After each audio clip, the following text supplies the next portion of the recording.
Marriage is often described as a bond built on love, trust, and companionship.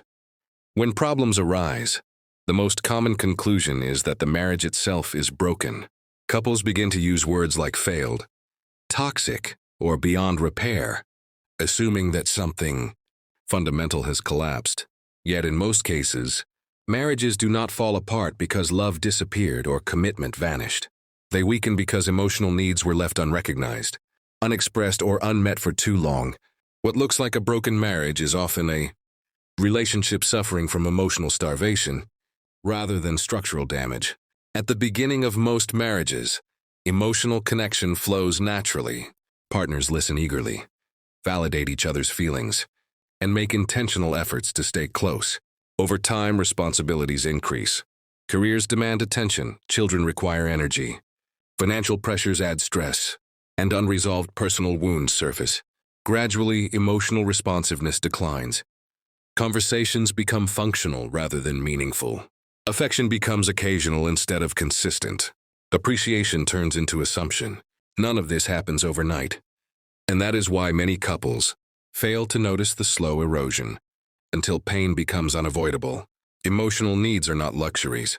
They are psychological necessities. Just as the human body requires food and water, the human heart requires understanding, safety, appreciation, and connection. In marriage, these needs do not disappear after the wedding ceremony. In fact, they deepen. When a partner repeatedly feels unseen, unheard, or emotionally alone, the marriage begins to feel unsafe, even if it looks stable from the outside. Silence replaces sharing. Defensiveness replaces curiosity. Distance replaces intimacy. These are not signs of a broken bond, but symptoms of neglected emotional care. One of the most misunderstood aspects of marriage is the belief that love alone is enough. Love creates the bond, but emotional skills sustain it. Many couples genuinely love each other yet struggle deeply because they lack the tools to communicate emotional needs in healthy ways. They expect their partner to just know what they need. When those expectations are unmet, disappointment turns into resentment. Over time, resentment hardens into emotional withdrawal. What follows is not the absence of love, but the presence of unhealed emotional gaps. Unmet emotional needs often express themselves indirectly. A partner may complain about small, surface-level issues while the real pain lies much deeper. Arguments about time, money, or household responsibilities are rarely just about those topics. They are usually cries for attention, respect, or emotional security. When one partner says, "You never help," what they may truly mean is, "I feel alone and unsupported." When another says, "You don't talk to me anymore," they may be expressing a deeper fear of emotional abandonment. Emotional neglect in marriage is especially painful because it is often invisible.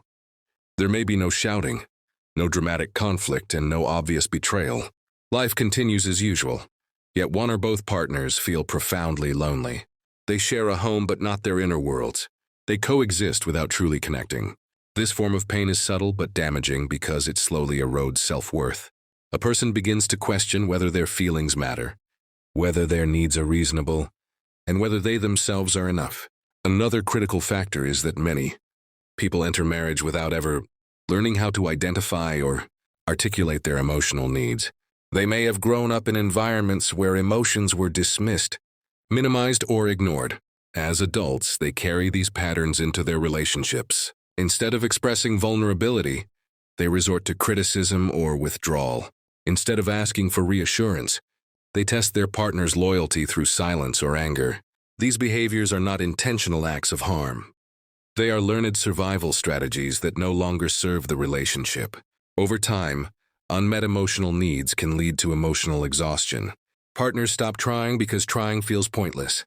Hope fades, not because love is gone, but because repeated disappointment has drained emotional energy. At this stage, couples often believe separation is the only solution. Without intervention, this belief becomes self-fulfilling. However, the truth remains that a marriage built on a strong foundation does not shatter easily. Emotional disconnection can be repaired when both partners are willing to acknowledge the real issue. Healing begins not with blame but with awareness. When couples shift their focus from proving who is right to understanding what is missing. Transformation becomes possible. Emotional needs once identified can be met.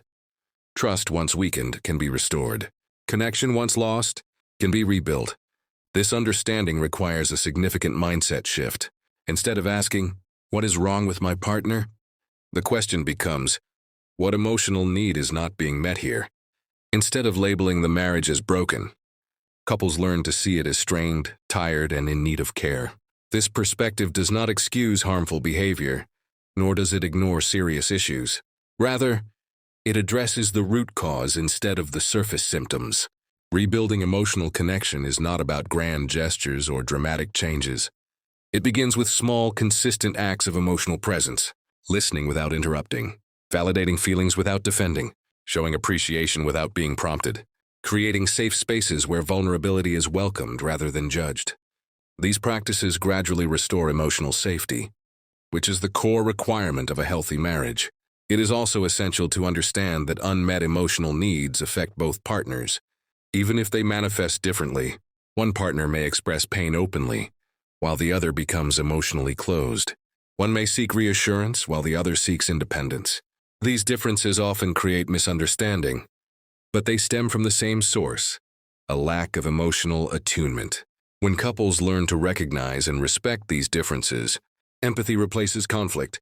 A marriage does not need to be perfect to be fulfilling. It needs to be emotionally responsive.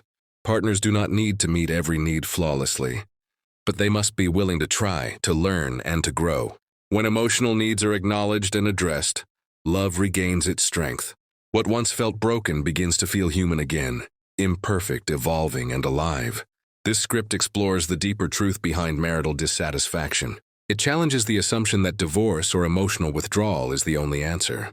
Instead, it invites couples to look inward, to examine the emotional dynamics shaping their relationship, and to rediscover the connection that brought them together in the first place. A marriage rarely breaks without warning. More often, it quietly asks for emotional attention long before it falls apart. To understand why marriages suffer, one must first understand what emotional needs truly are. Emotional needs are not dramatic demands or unrealistic expectations.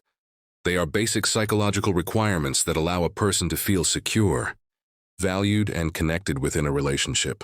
In marriage, these needs become even more significant because the partner is not just a companion, but the primary emotional anchor. When these needs are met consistently, the relationship feels safe and nourishing. When they are ignored, the marriage begins to feel lonely, regardless of physical presence. One of the most fundamental emotional needs in marriage is the need to feel understood. This goes beyond being heard. Understanding requires empathy, the ability to emotionally step into your partner's experience without immediately correcting, minimizing, or defending. Many couples listen with the intent to reply, not to understand. Over time, this creates an emotional gap where one or both partners feel that their inner world is invisible. Feeling misunderstood repeatedly leads to emotional withdrawal, because sharing begins to feel risky rather than relieving. Another essential emotional need is validation. Validation does not mean agreement. It means acknowledging that your partner's feelings make sense, given their perspective. When validation is absent, partners often feel judged or dismissed. Phrases like, "You're overreacting," "It's not a big deal," or "You're too sensitive," may seem harmless, but they erode emotional safety. A person who feels invalidated learns to suppress emotions rather than express them, which slowly kills emotional intimacy. Emotional safety is the foundation upon which all healthy marriages stand. Emotional safety means knowing that vulnerability will not be used as a weapon later. It means feeling secure enough to express fear, sadness, or insecurity without being mocked, ignored, or punished. When emotional safety is compromised, partners protect themselves by building emotional walls. These walls may prevent conflict, but they also prevent closeness. Over time, the marriage becomes emotionally silent. The need for appreciation is another powerful emotional driver in marriage. Everyone wants to feel that their efforts matter.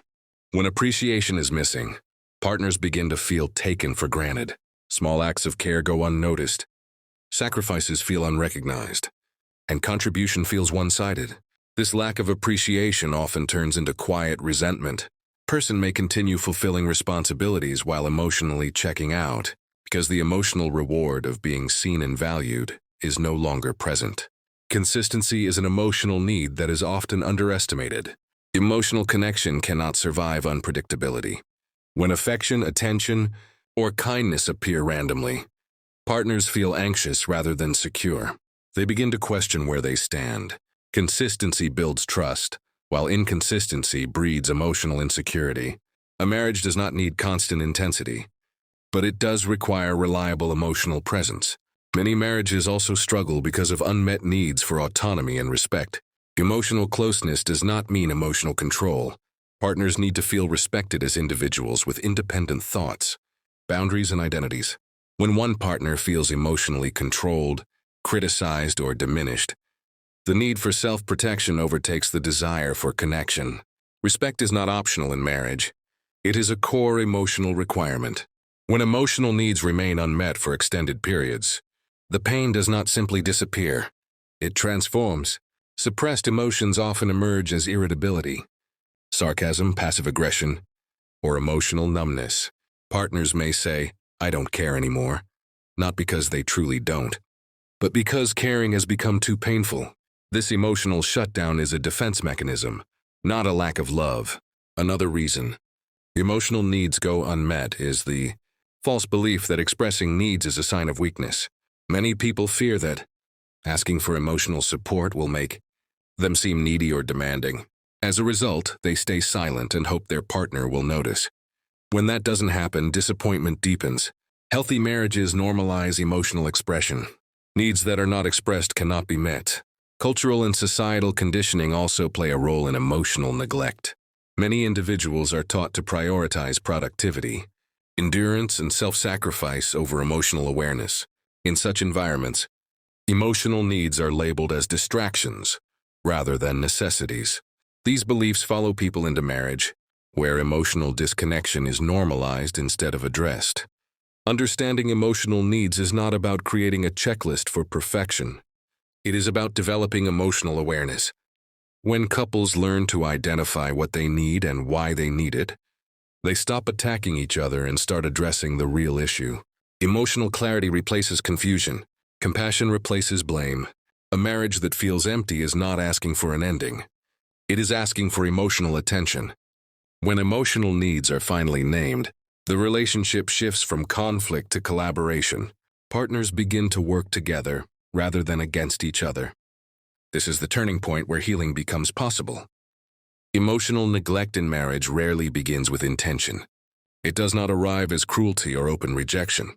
Instead, it forms quietly through inattention, misunderstanding, and emotional exhaustion.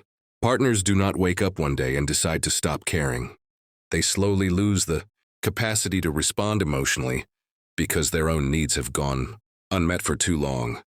This is why emotional neglect is one of the most misunderstood and damaging patterns in marriage. Unlike overt conflict, emotional neglect is defined by what does not happen. Conversations that never occur, feelings that are never explored, comfort that is never offered. Over time, the absence of emotional responsiveness becomes the norm. Partners may still function efficiently as parents, professionals, or household managers, yet emotionally they drift further apart. The marriage continues structurally, but the emotional bond weakens silently. One of the earliest signs of emotional neglect is emotional unavailability. A partner may physically be present but emotionally distant. Questions are answered briefly. Sharing feels forced. Emotional topics are avoided. This distance is often misinterpreted as indifference, when in reality it is a protective response. When emotional expression has repeatedly led to disappointment or conflict, withdrawal becomes a form of self-preservation. Emotional neglect also reshapes communication patterns. Conversations become transactional rather than relational. Discussions focus on logistics instead of feelings. Important emotional topics are postponed indefinitely, with phrases like "now is not the right time." Over time, couples lose the habit of emotional dialogue. When communication lacks emotional depth, misunderstandings multiply, and assumptions replace clarity. Another consequence of emotional neglect is the loss of emotional attunement. Emotional attunement is the ability to sense and respond to your partner's emotional state. In healthy marriages, partners notice subtle changes in mood, tone, or energy. In emotionally neglected marriages, this sensitivity fades.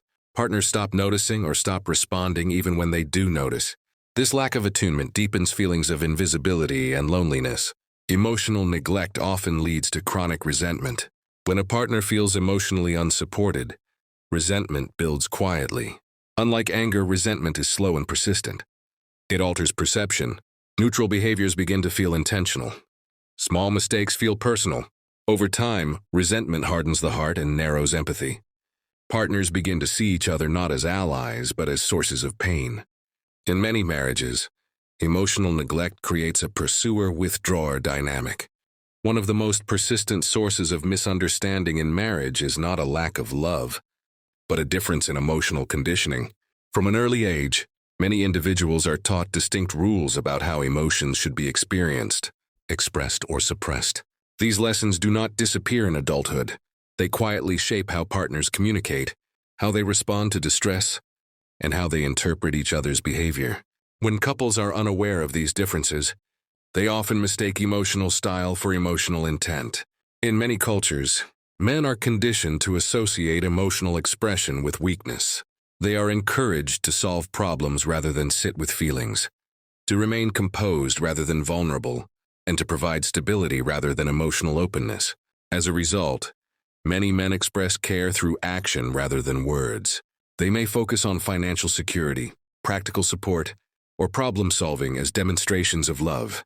When emotional needs are communicated indirectly or emotionally, they may feel confused or inadequate rather than uncaring.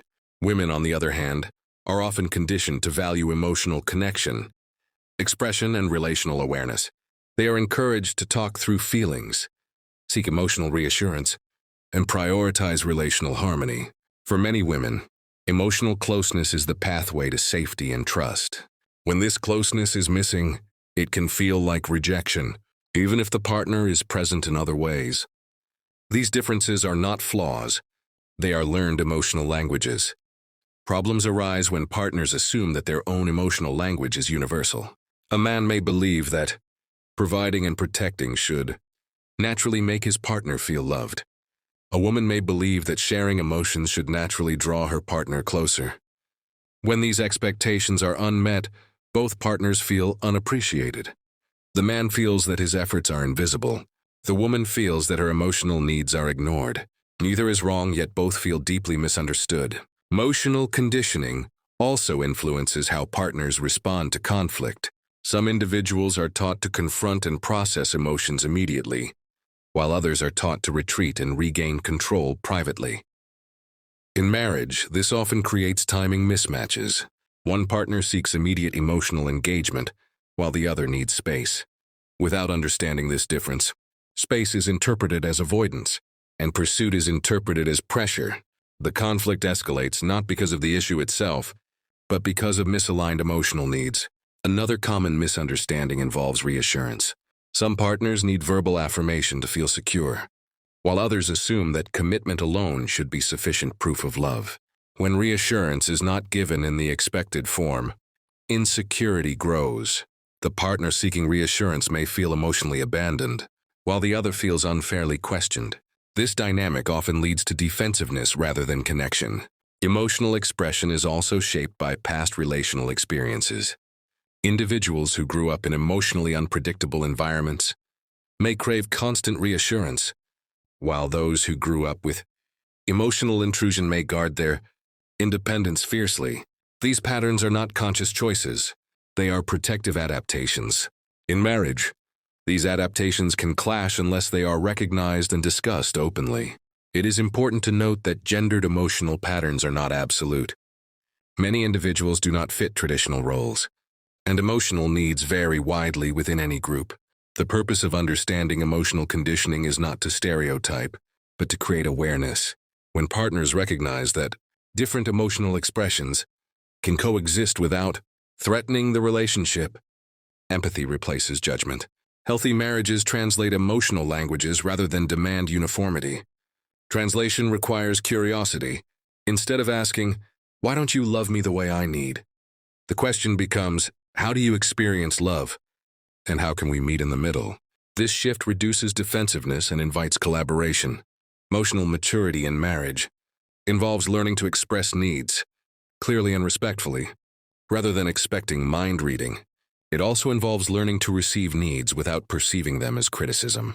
When partners understand that emotional needs are not accusations, but invitations for connection, communication becomes safer and more productive. Bridging emotional differences does not require abandoning one's natural style. It requires flexibility. A partner who struggles with verbal expression can learn to offer reassurance intentionally. A partner who seeks frequent emotional engagement can learn to respect the other's need for processing space. These adjustments are acts of love, not sacrifices of identity. When emotional conditioning is acknowledged, many long-standing conflicts suddenly make sense. Couples realize that they were never fighting about love itself, but about how love was expressed and received. This realization often brings relief. The marriage stops feeling adversarial and starts feeling understandable. A marriage that honors emotional differences becomes more resilient. Instead of collapsing under misunderstanding, it adapts. Instead of labeling differences as incompatibility, partners learn to see them as opportunities for growth. Emotional connection deepens not through sameness but through understanding. Marital conflicts are not caused by what is being discussed, but by what is being triggered. Communication breaks down when conversations activate unresolved emotional wounds rather than address present-day issues. Couples often believe they are arguing about words, tone, or behavior, yet beneath the surface, they are reacting to old fears, unmet needs, and long-standing insecurities. Without awareness of these triggers, even simple conversations can escalate into painful conflicts. An emotional trigger is an internal reaction that feels disproportionate to the situation at hand. A casual comment may evoke intense anger, sadness, or defensiveness. This intensity is rarely about the moment itself. It is about what the moment represents emotionally. Triggers are formed through past experiences where a person felt rejected, criticized, ignored, or unsafe. Marriage, because of its emotional closeness, naturally activates these stored sensitivities. When partners are triggered, communication shifts from conscious choice to automatic defense. One partner may become critical, raising their voice or using absolute language. The other may shut down, withdraw, or become emotionally distant.